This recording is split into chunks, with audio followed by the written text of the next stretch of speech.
Mga sikat na artista na nanalo ngayong eleksyon 2025 sa kani-kanilang mga bayan.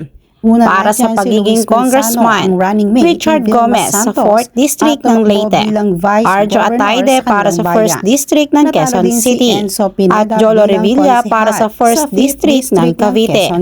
Nanalo din ang aktres na si Lani Mercado para sa 2nd District ng Cavite.